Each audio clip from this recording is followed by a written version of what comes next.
Hi everybody, this is the Baseball Hut, the amazing, spectacular, terrific, the great one, the people's champion, your host, the Hut. In this video, we're going to talk about the New York Mets completing their trade for James McCann, and they received minor leaguer, maybe prospect, Luis de la Cruz.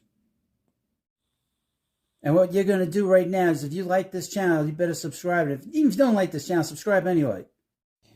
In 33 games for the Dominican Summer League for the Orioles, De La Cruz hit .291 with a .396 on-base percentage. A couple of things about him real quickly. In 60 games, he's only hit one home run, so he has rather limited power, but we'll see how he develops once he gets into the professional baseball.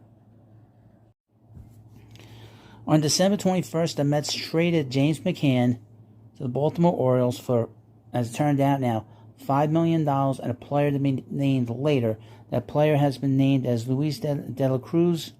He's 20 years old. For the last 2 seasons, he has played for the Dominican Summer League. He did not play in 2020 because of the pandemic, so his debut was delayed.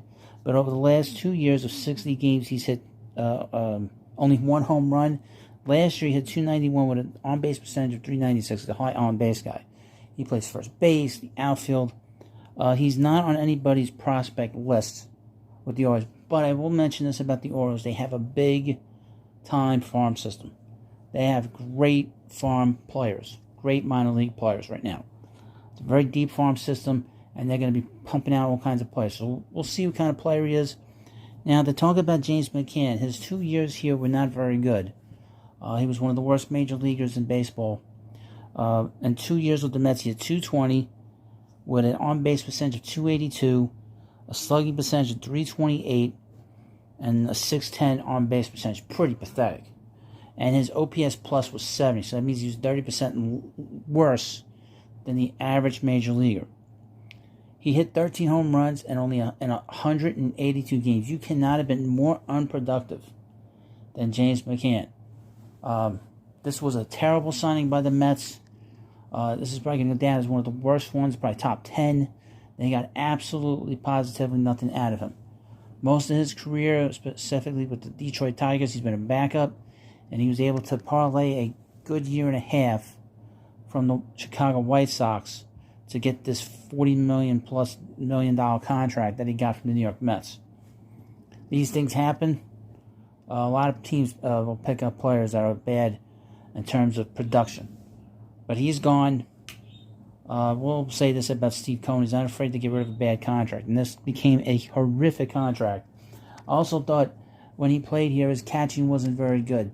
He came with a reputation of having been a very good catcher. He was not, in my opinion, a very good catcher. In terms of blocking the plate, he was not very good. He was on the level, if you remember correctly, Wilson Ramos. But Wilson Ramos had bad knees. James McCann, as far as I know, does not.